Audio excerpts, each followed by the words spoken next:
Can't wait to work out again.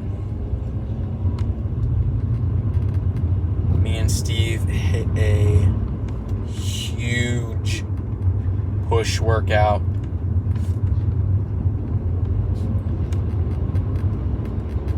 It was phenomenal. Loved it.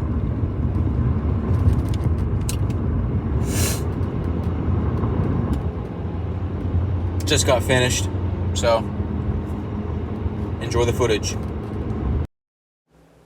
Chest day. Me and Steve hit it freaking hard. So, every so many years I come across a training partner and we elevate the intensity of the other person's training. Like, he helps me push harder, I help him push harder. Whenever you're training with someone else and different personalities creates high energy, high intensity. We're bringing new techniques and just a new attitude to training. So I did flat bench for 10, 9, 8 reps, really focusing on opening my chest, opening that shoulder joint. Same thing here, overhead press. We did 3 sets. I did 3 sets at like 135. And now what you're watching is we did a drop set. So I had 3 25s on each side. I got what I could. He took the plates off. Now I'm getting what I can here. Getting big stretch at the bottom. That was a bit fast. I'd like to see myself slow down and stretch it more. There you go, big boy. Yep, push. Yeah, so I'm really trying to explode off my chest. Big stretch, big explosion. And then he's gonna take off another plate and then boom, back into it.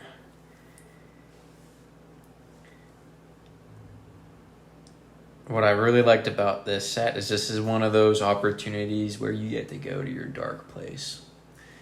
Everyone's got a dark place, I think. Maybe not. I don't know. I have a dark place, and whenever you're there, you don't ever want to leave.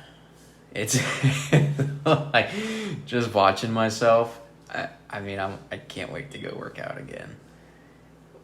Look at that pain. Acid blood, baby.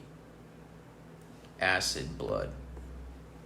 You want to push so hard and accumulate so much lactic acid, and the muscle burns so bad, you got acid blood. I'm talking like if someone cut me with a steel knife, I'll burn the knife. My blood could melt that steel. That's acid blood right there. Look, I'm still shaking.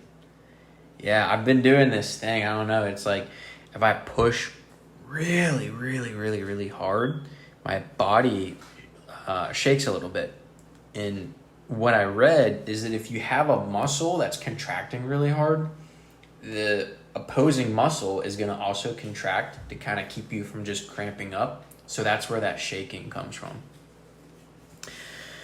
And to finish off chest, we did 3 sets. So you guys are obviously watching my last set.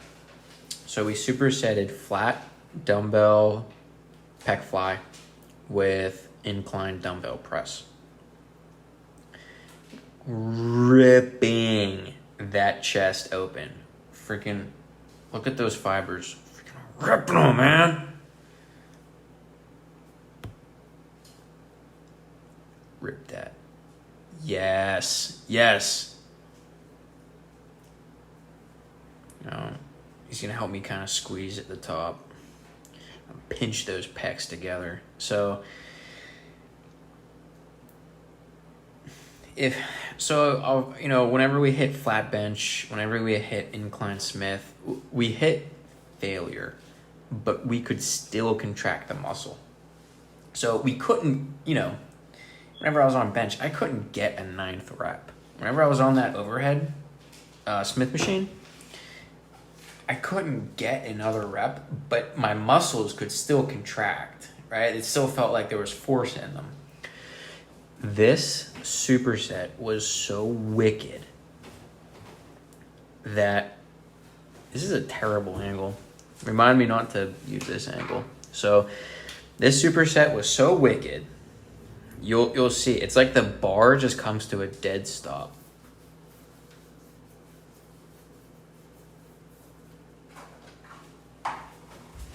Hang on. And I think this is the one. Yeah, it's like it's all of a sudden your pecs just say, nope, we're done. And it's the coolest feeling. Okay, and then to finish off, we went straight in the push-ups. No rest. Straight into push-ups. These were...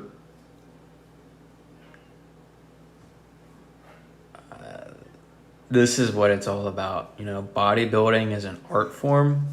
This is art right here. So I'm trying to finish the push-up. I'm not doing a negative. I'm trying to push upwards. And, you're just pushing so hard, your chest just says, yep, we're done. It just gives out. I think I'm doing knee push-ups, like sissy girl push-ups here, because I couldn't get regular push-ups anymore. So I hit failure again. I can't even get up. This is awesome. And then I think I'm doing a negative, going down as slow as I can.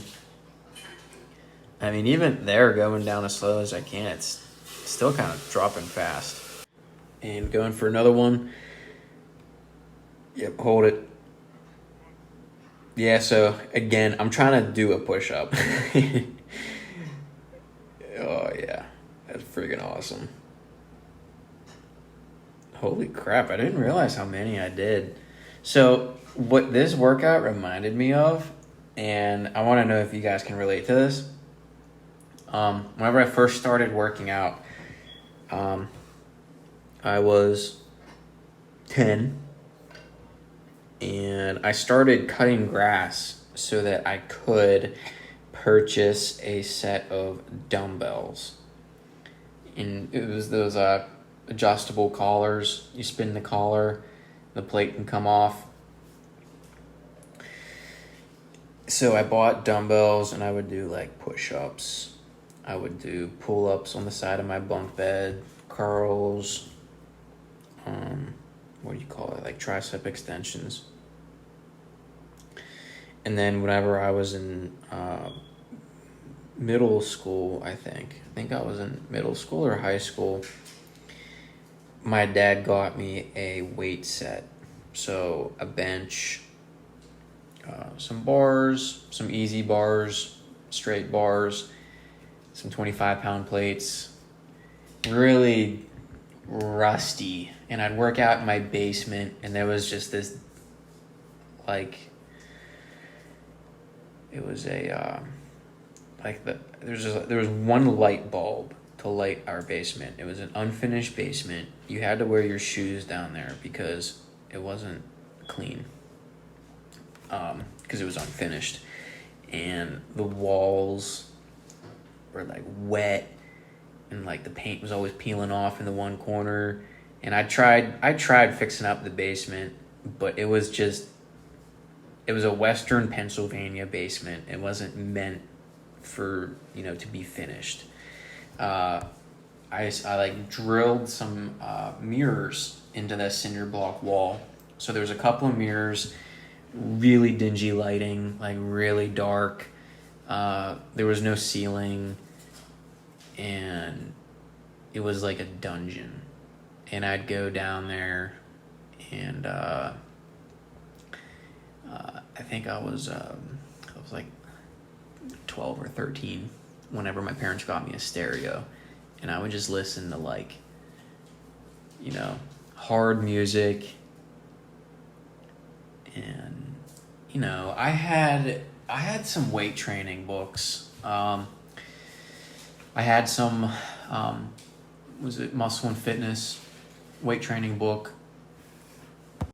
So with those books, I had, you know, exercises and training principles. By the time I was 12, I knew pretty much all the major muscles in the body.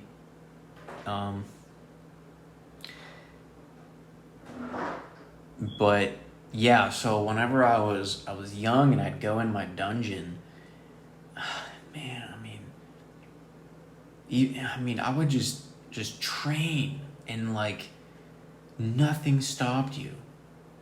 Nothing. Like, you know, I would be in my shorts, shirt off, and between sets, you know, like in high school, I started high school at like 90 pounds. So between sets, it was just me and that scrawny kid looking back in the mirror.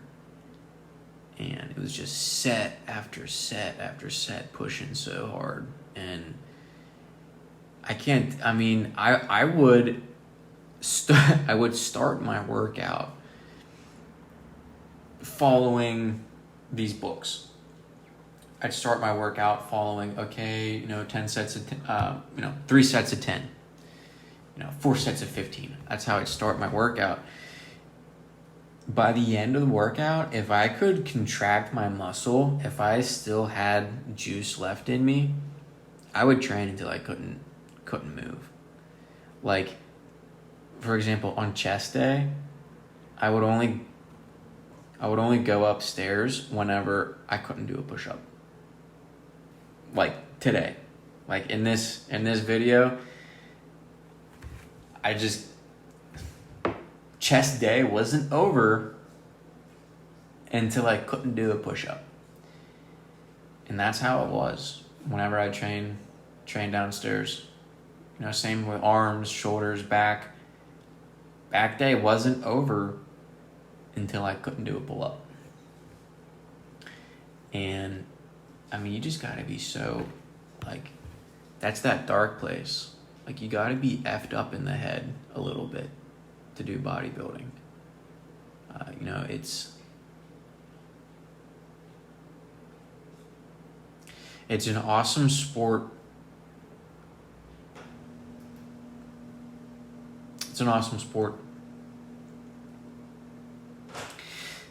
Looking back, I wish, like, whenever I was training in high school and middle school, like whenever I was training at that level, I wish that I had the technique that I have now. I wish that I had my nutrition on point. 100. So, to finish off triceps, I'm doing 100 reps. And yeah, just pumping it out, trying to blow up that arm, blow it the heck up.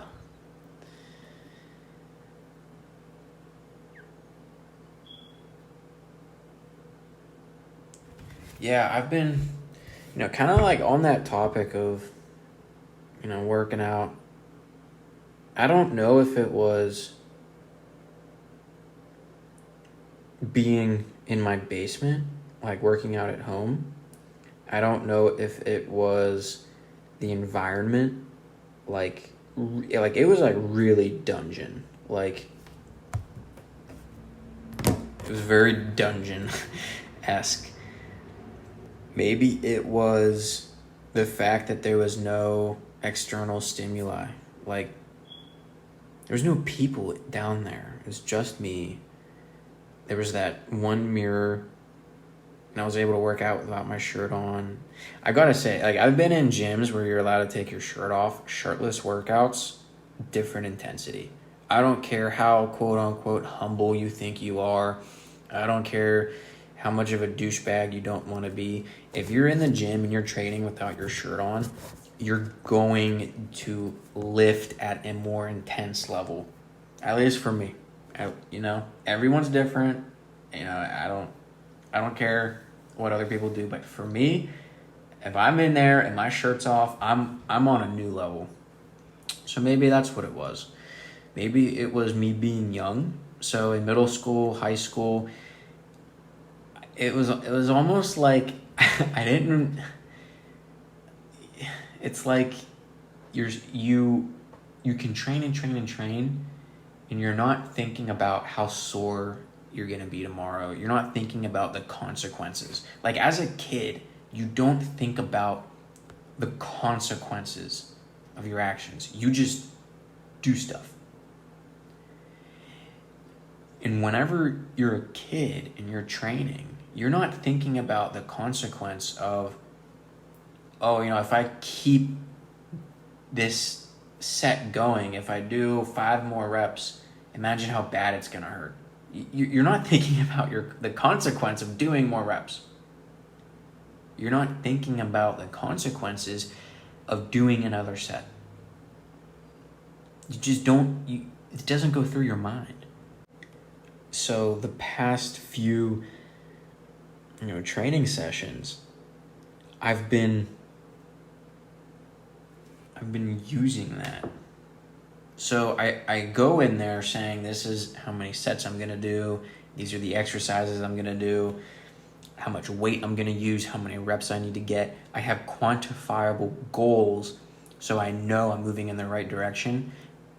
And then I forget about all of it. And I just do it. Just like a kid who does something stupid without thinking about the consequences. Sometimes you got to do that when you train. All right, go have a great workout.